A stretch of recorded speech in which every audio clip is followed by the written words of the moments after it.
我90年的，但是未婚。I was born in 1990, single and unmarried, the so-called leftover women in your eyes. I'm very aware of my situation. I know I'm getting older and could end up being a late mother, so I lowered my standards for a partner drastically. No car, no house, no bride price. I was even willing to pay the bride price myself, and yet, even offering that, no one showed any interest. It makes me wonder, will I ever get married? Will I ever be able to settle down? Where is my place in the end? 40岁大龄单身。I'm 40, single, and this will be my last time struggling for love. From now on, no matter who it is, as long as they have good character and we can build a life together, I'm willing to give it a try. I'm no longer chasing romance. I just want the stability and warmth of everyday life. These two women, both born in the 1990s, have lowered their standards, giving up demand for a car, a house, or bride price, even willing to pay the bride price themselves, yet they still attract little interest. In the comment section, netizens pointed out, she's compromising, but has she ever thought about whether the men are willing to compromise? Others' comment were more harsh, saying better to wait until menopause. That saves money and you don't have to worry about children. Behind these harsh comments lies a brutal reality of China's marriage market. When older single women eventually lower their expectations, the average men they once overlooked are already married, while the high-quality men they hope for remain focused on younger women. In the workplace, 35 is often seen as a cutoff for career optimization. In the dating market, 35 becomes a cliff for women. Xiao Ya, working in Shenzhen, shared her personal experience of this terrifying threshold, showing just how stark the age 35 divide can be. 我是34岁未婚未育大龄剩女。Once you pass 35, it becomes really tough. Just like me, I was born in 1992, so I'm about to turn 36, and I'm still single and unmarried. At this stage, you realize that getting married is extremely difficult. First, you have to meet someone suitable. Second, that person has to actually want to get married. And most importantly, they have to be willing to take the plunge. So both men and women need to understand one reality. If you're over 35 and still unmarried, chances are it will be very difficult to get married for the rest of your life. Shenzhen, a city once synonymous with the opportunity and wealth, has long drawn countless young people chasing their dreams. Some call it a city built for making money, but today more and more people are realizing that Shenzhen has quietly become a city of leftover women. 深圳的剩女数量已经突破80万。In Shenzhen, the number of leftover women has surpassed 1 million, with around 500,000 of them being high quality, over 35 single women. They tend to share some common traits. Most come from out of town, earn enough to support themselves, but still struggle with buying a home. Have met plenty of eligible men, but haven't found a match. The reality, however, is tough. The successful men they're interested in rarely consider women over 35, and even for men from wealthy families, parental approval can be a major barrier. It raises the question, are these women really destined to grow old alone? There are 1 million single women over 35 in Shenzhen. To put that in perspective, the city's total resident population is about 18 million, of which around 8.07 million are women, leaving men outnumbering women by 1.83 million. Of those 8.07 million women, those of marriageable age, roughly 25 to 45, number at most 3 to 4 million, and out of them, a staggering 1 million are older single women. That means 1 in every 3 women of marriageable age in Shenzhen is single. At some high-end matchmaking events, the imbalance is even more extreme. Reports speak of 9 women competing for 1 man. So where have the extra 1.83 million men gone? The truth is harsh. These men and the so-called leftover women simply live in different worlds. Most of Shenzhen's surplus men work on the city's assembly lines as delivery drivers, couriers, or in low-level office jobs earning only a few thousand yuan a month. In the marriage market, where family background and social status are highly valued, these men can't even get a foot in the door. By contrast, The older single women tend to be highly educated, independent, and earning upwards of 10,000 yuan a month. They are professional elites working in offices and calling the shots, naturally setting their sights on the tiny fraction of men in Shenzhen who earn millions, owns a car and a home. Here's what a matchmaker had to say. 深圳为什么会成为剩女之都呢？ Why has Shenzhen become the city of leftover women? Because most women attending matchmaking events, about 90% of them are over 30. Take, for example, a 39-year-old woman who is a partner at a brand consulting firm and holds a master's degree. She owns a car and a home with an annual income of around 400,000 yuan. When she was younger, she graduated from a top university, had a good job and a solid income, so her standards for men were high. She hoped her partner would have a 985 level master's degree, own a car and a home in Shenzhen, and earn around 800,000 yuan per year. After 2 or 3 years of dating, she realized that most men meeting these criteria were already married. The few remaining high-quality men in the dating pool didn't really care about a woman's job, income, or education. They were seeking younger, attractive women who could provide emotional value.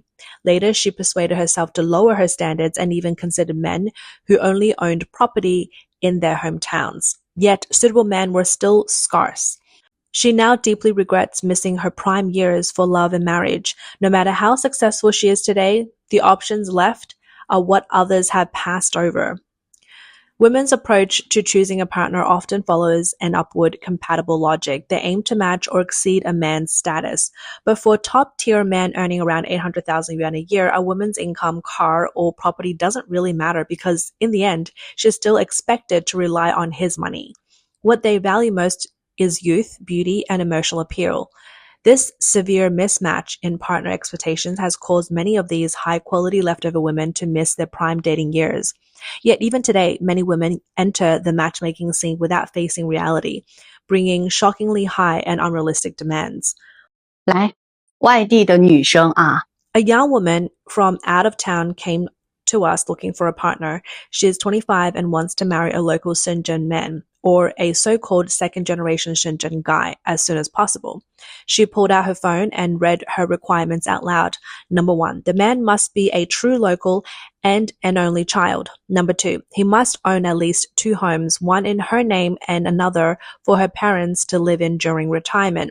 Number 3, the bride price should be 188,000 yuan entirely for her parents with no dowry on her part. Number 4, he must hand over his salary card, help pay off her brother's mortgage, and after her brother graduates from college, provide 200,000 yuan in startup funds for him.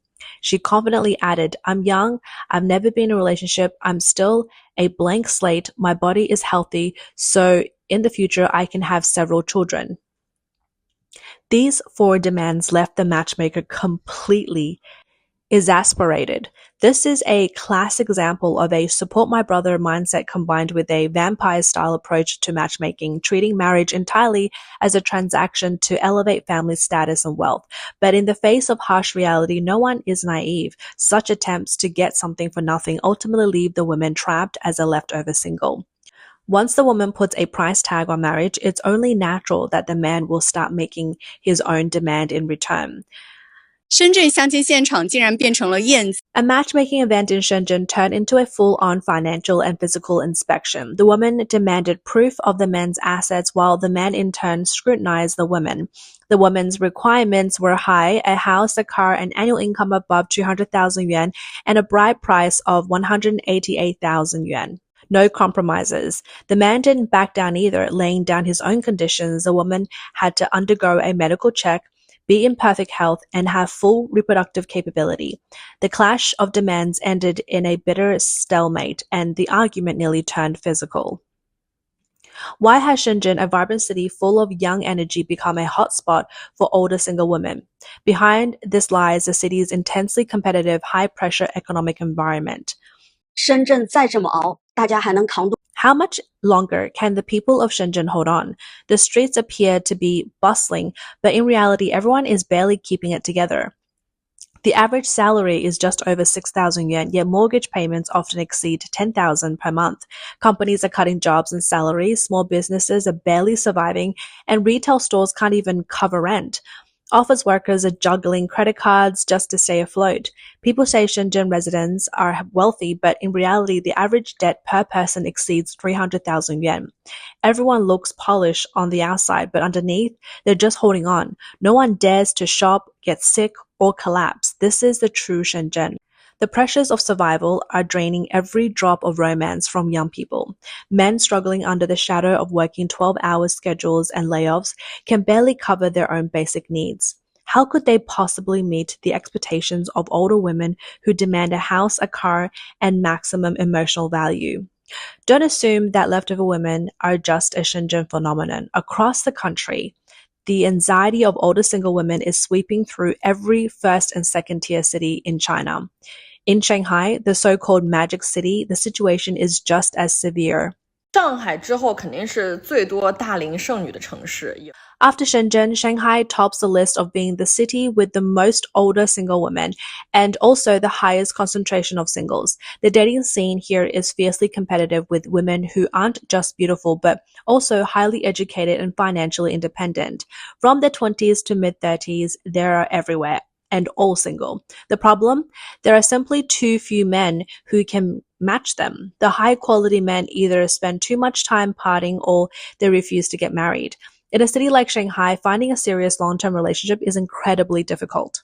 姐妹们，我是91年的，34岁。Ladies, I was born in 1991. I'm 34 and I'm still single. Over the new year, I was chatting with some of my high school classmates. They said, "Look at you, working in a foreign country in Shanghai. Such a nice job, good income. You're doing the best among us." I laughed and said, "Really? You know, I rent a tiny shared apartment in Shanghai, just a bed, no living room. The kitchen is the size of a palm, one bathroom. I basically survive on takeout.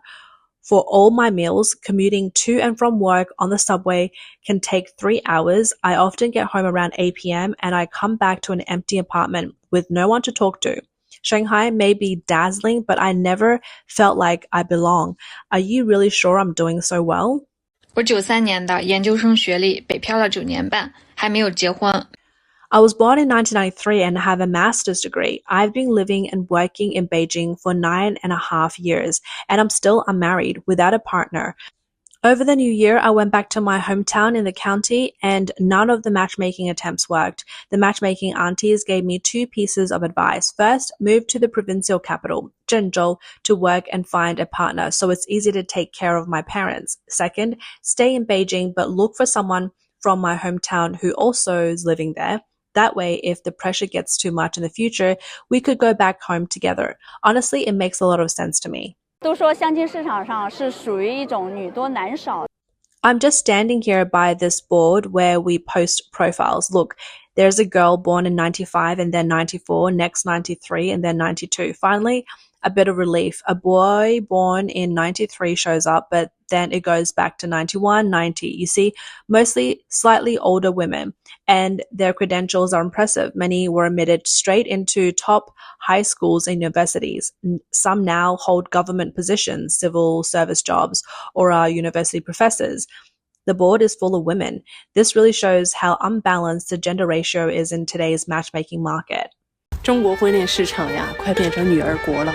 成都相亲 China's dating market has basically turned into a all-women world. In Chengdu's matchmaking corner, the gender ratio is 1 man to 43 women. In Hangzhou, it's 1 to 40. In Nanchang, it's 1 to 36. In Chengdu, it's gotten so extreme that People's Park even posted a notice registration for women is full, temporarily suspended. Awkward, right? But the real story behind this is even more shocking. According to the 7th National Census, there are 34 million more men than women in China, and among marriageable ages 20 to 40, there are 14.5 million more men than women. So if men are supposed to outnumber women, why are the matchmaking corners packed with women? The harsh truth, the men simply aren't showing up. More and more men are strategically withdrawing from the dating market, and the reasons are rooted in 2 stark realities. The first is what we can call male deresponsibilization. Today, many men aren't buying homes, marrying or supporting a family. They're focusing on themselves. In 2025, China's men's skincare market hit 25 billion yuan, growing 18% year on year. The gaming market reached 350 billion yuan and is still rising. Medical aesthetics spending rose 20% year on year. Even niche hobbies like fishing gear, which made 9.6 billion yuan in 2024, are projected to hit 25.4 billion in 3 years. Despite economic slowdowns and consumption downgrades, male spending is rising counter-cynically. Money is no longer going to women, it's going to themselves. For many men, marriage has become the lowest return investment, so they're simply opting out. The second reality is the terrifying sunk cost of marriage. In China, marriage costs fall almost entirely on men. Data shows that in 2023, the average cost for young couples to get married was 330,400 yuan, while per capita disposable income was only 39,200 yuan. That's 8 years of full income just to tie the knot. In rural areas, it's even worse. What used to cost a few hundred yuan in the 1970s has skyrocketed to a minimum of 600,000 yuan today, when factoring in down payments, bride prices, renovations, and weddings. And there's no upper limit. Marriage costs have risen thousands of times over 30 years, while wages have only increased 100-fold. And that's not all. In 2024, there was 3.5 million divorces compared to 6.1 million marriages, roughly 57 divorces for every 100 marriages, nearly a 60% divorce rate. And in the cost of raising 2 children to university graduation, about 680,000 yuan. Globally, China ranks second for child rearing cost, just behind South Korea. So men aren't disappearing. They've done the math. Marriage drains savings, creates debt, carries a high chance of divorce, and leaves them shouldering the cost of children. Increasingly, men are cutting their losses by refusing to enter the market at all. This is a real reason dating corners are flooded with women, but short on men. And with men retreating, what are all these high-quality women in matchmaking corners really waiting for? The truth might be hard to hear. Many of them are waiting for a wealthy man to pull them out of their ordinary life and into something better. The number of older single women is rising, but what are they really waiting for? Many aren't struggling to find a partner, they simply can't accept something ordinary. When they were younger, they held all the cards, looks, youth, choice, and felt like the leading lady of their own story. But time doesn't wait. Once they pass 35, waiting takes on a different meaning. It shifts from being selective to taking a gamble, hoping for a wealthy man to appear, ideally one who can elevate their social standing. They may say that they want a soulmate, but in their hearts, it's a cost-benefit calculation. Marrying an ordinary man now would be a decade of insisting on quality over quantity to waste. This is a losing battle.